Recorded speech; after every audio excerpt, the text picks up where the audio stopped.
En días recientes, la Corte Interamericana de Derechos Humanos ordenó a los países firmantes de la Convención Americana de Derechos Humanos a reconocer el matrimonio entre parejas del mismo sexo y adecuar sus legislaciones para dar vía libre a ese derecho.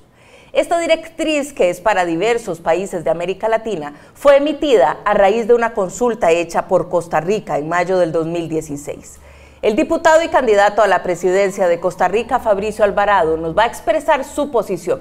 Gracias por estar con nosotros, Fabricio. Gracias a ustedes más bien por la invitación. Fabricio, ¿usted nos puede dar mayores detalles de qué implica esta decisión de la Corte Interamericana de Derechos Humanos? Implica muchas cosas, especialmente para todos los países, como usted bien lo indicaba, firmantes de la Convención, y que pues hoy por hoy prácticamente están siendo violentados en su soberanía. Hay una intromisión clara de la Corte Interamericana de Derechos Humanos, ya lo había hecho con el tema de fecundación in vitro aquí en Costa Rica, ya hay otras experiencias como en Colombia, en Paraguay, no solamente por parte de la Corte, sino también por parte de la Comisión Interamericana de Derechos Humanos, y hoy por hoy pues se da esto que ya tiene una afectación mayor. ¿Por qué? ¿Y por qué digo intromisión? ¿Por qué digo que se está violentando la soberanía? Porque le voy a poner nuestro ejemplo. Yo soy diputado actualmente, las leyes en Costa Rica se emiten desde la Asamblea Legislativa y ya es la segunda ocasión con el aval del gobierno actual de nuestro país, lamentablemente, que la Corte prácticamente le pasa por encima a la institucionalidad de nuestro país, a la institucionalidad de la Asamblea Legislativa,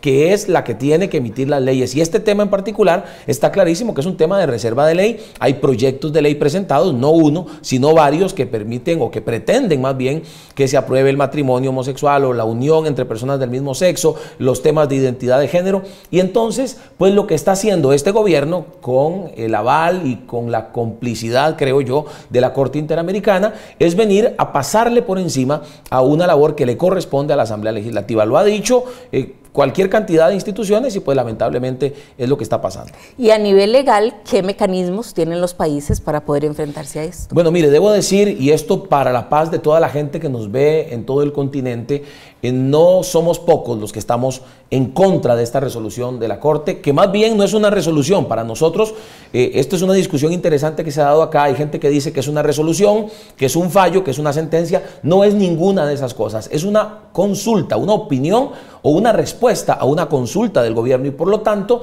no debería tener carácter vinculante, no debe y no tiene carácter vinculante para nosotros. Lo hemos sostenido, pero lo que quería decirles es que en este momento somos parte de una red hemisférica de parlamentarios donde hay más de 700 diputados, senadores, parlamentarios de todo el continente que estamos preparando una defensa para sobre todo sostener que esto no es vinculante y menos puede hacerse vinculante a todos los países del continente. Estamos trabajando en eso con la red, también con el Congreso Iberoamericano por la Vida y la Familia, que reúne también otra cantidad de representantes de prácticamente 20 países, y estamos trabajando en eso seriamente porque no puede ser que 6 personas, 7 personas de una Corte Interamericana nos digan a toda una nación, a 5 millones de personas en Costa Rica, y póngale usted la cifra de su país, cuáles son las leyes que tienen que aprobarse en cada una de las naciones, ¿verdad?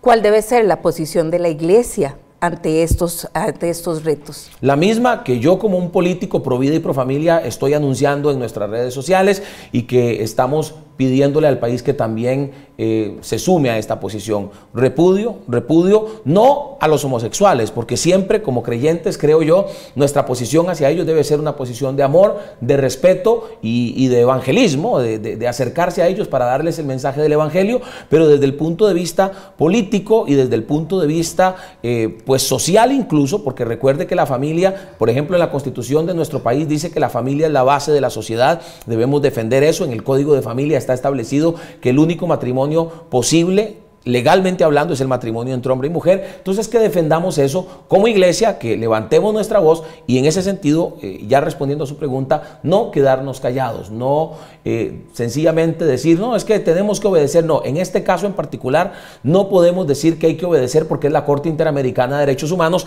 sobre todo porque ha demostrado ser una corte activista en estos temas, una corte que ha influido y que ha promovido los temas relacionados con la agenda LGTB, con la agenda pro aborto, con lo que tiene que ver con la ideología de género. En otras palabras, quedarnos callados nos pone en un serio peligro de que después de esto nos vengan con el aborto en los países en los que no se ha aprobado el aborto. Por ejemplo, Costa Rica es uno de ellos, y entonces van a querer meter por decreto, pasándole por encima a las leyes, un decreto a favor del aborto. Estoy seguro que eso es lo que sigue, sobre todo si seguimos en los países eligiendo partidos políticos que promueven este tipo de agendas, ¿verdad?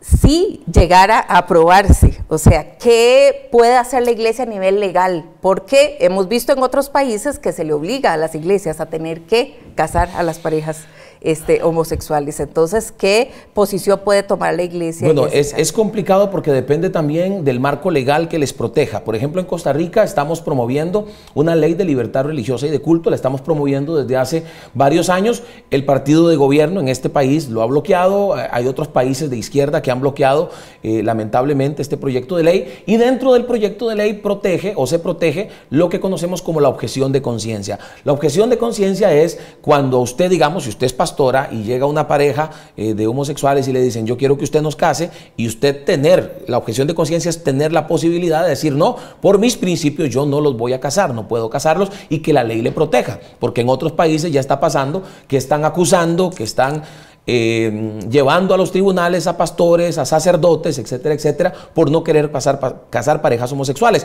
Pero eso va más allá, no solamente afectaría a líderes religiosos, sino que también podría afectar a abogados, por ejemplo, en el tema del matrimonio, a doctores en el tema del aborto, por ejemplo. También conocemos los casos, ustedes han informado de casos de emprendedores, parejas que tienen, por ejemplo, una pastelería y que son acusados por no querer hacer un pastel para una boda gay, o gente que tiene un salón de eventos y no accede a alquilarlo, a rentarlo para una boda homosexual. Entonces, en esa línea no son solamente las iglesias las que están en peligro, son personas que de pronto tienen un negocio de fotografía, alguien que tiene un negocio de esos que se dedica a hacer sesiones fotográficas y de pronto se vaya a negar por sus principios a hacer una sesión fotográfica a una pareja del mismo sexo. En esa línea tenemos que entender que el peligro es mucho más grande del que nosotros mismos visualizamos, porque ya se está dando en varios países de Latinoamérica y también anglosajones, de Europa también se están dando este tipo de acusaciones. Entonces, en esa línea creo que, en primer lugar, ¿qué tiene que hacer la iglesia? ¿Qué tienen que hacer los cristianos? ¿Qué tiene que hacer la gente que está a favor de la vida y la familia? Bueno, poner en sus gobiernos a personas que resguarden estos derechos de objeción de conciencia y que resguarden la vida y la familia, porque lo más lamentable de eso es que se está atentando contra valores fundamentales que han hecho grande a nuestros países, que han hecho grande a nuestras naciones como sociedades de principios y valores, ¿verdad? Entonces, yo creo que en ese sentido, levantar la voz y sobre todo poner en lugares de gobierno a personas que vayan a defender la vida y la familia. Muchísimas gracias, Fabricio, le agradecemos muchísimo por darnos su opinión. A ustedes las gracias, de verdad que sí. Nosotros vamos para una pausa, pero no se vaya, ya casi regresamos.